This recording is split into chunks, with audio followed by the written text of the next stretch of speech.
Hello, welcome back to our YouTube channel. तो बच्चों, बहुत दिनों बाद आज क्लास डाल रहा हूँ मैं। तो आज से हम अपनी प्रीवियस ईयर पेपर की सीरीज़ क्लास 10th की स्टार्ट करने वाले हैं, जिसके अंदर हम डेली 3, 4 या फिर 5 क्वेश्चन करेंगे। लगभग आपके पेपर फरवरी के महीने में स्टार्ट हो जाएंगे। तो जहाँ तक है, हम 300 से 400 क्वेश्चन अपने इम्पोर्टेंट जो हैं वो कर चुके होंगे। जो आपका पेपर है वो इसी में से फंस सकता है पूरा, अगर आप इनको अच्छे से कर लेते हैं।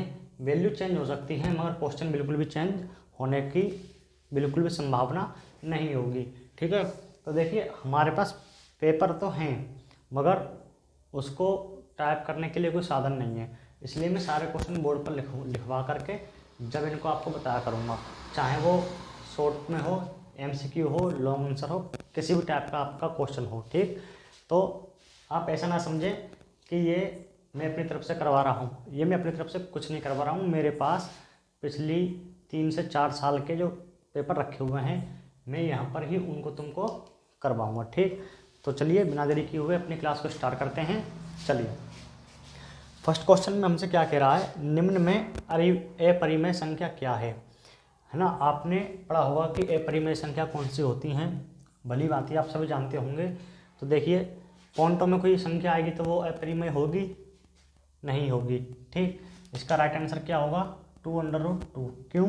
देखिए, यदि इस वाली संख्या को मैं ऐसे भी तो लिख सकता हूँ, 2 मल्टीप्लाई 2 है ना। इसका रूट क्या होगा, इसका क्या होगा, 2 ही तो होगा। तो कितना हो जाएगा, 4/1।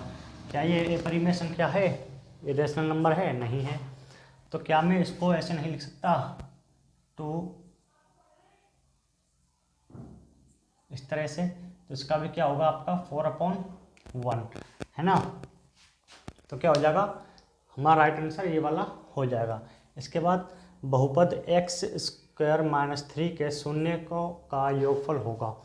x² - 3, देखिए इसके अंदर अल्फा प्लस बीटा आपने पढ़ा होगा, अल्फा प्लस बीटा वाला पढ़ा था, है ना, =b/a। यही था, ये कुछ और था। आपने ये वाला फॉर्मूला क्या है भली भांति से पढ़ा होगा। चलिए ठीक, अब देखिए a, हमारा a क्या है, इसके अंदर x, यानी क्या है x का मतलब क्या है, यहाँ पर हमारा x का मतलब होगा 1, यहाँ यानी कि 1 है।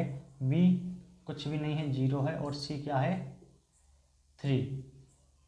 ठीक, अगर मैं इसको सॉल्व कर लेता हूँ, यदि मैं इसको क्या करता हूँ, सॉल्व कर देता हूँ, तो क्या होगा, b की जगह पर रखो 0 और a की जगह पर 1। इसका इससे डिवाइड क्या आएगा, 0 ही आएगा। इसका आंसर क्या होगा, आपका 0। ठीक, यदि किसी समांतर श्रेणी का nवां पद 3n+1 है तो इसका 8वां पद क्या होगा। ये सारे क्वेश्चन जो आपके फॉर्मूला बेस्ड हैं। ठीक, इसका फॉर्मूला आप सभी बच्चों को उम्मीद करूँगा क्या होगा, याद ही होगा। ठीक, जिसका फॉर्मूला आप सभी बच्चों को याद है, 3n = 3n+1। ठीक, इसके अंदर क्या करेंगे, फॉर्मूले के अंदर इस वाली वैल्यू को हम ऐसा कैसा ही पुट कर देंगे। तो n की जगह पर क्या होता है, हमारा n का मतलब होता है ये जो पद है ये होता है। ठीक है, a8 = 3 मल्टीप्लाई n की जगह पर क्या रखेंगे, 8 + 1 = 3 8 जा 24 + 1 = 25। देखिए 25 है इसमें, ये रहा। तो क्या होगा हमारा राइट आंसर, 25। ठीक, डेली हम इस तरह से क्वेश्चन को अपने आगे बढ़ते हुए चलेंगे सीरीज को लेकर के।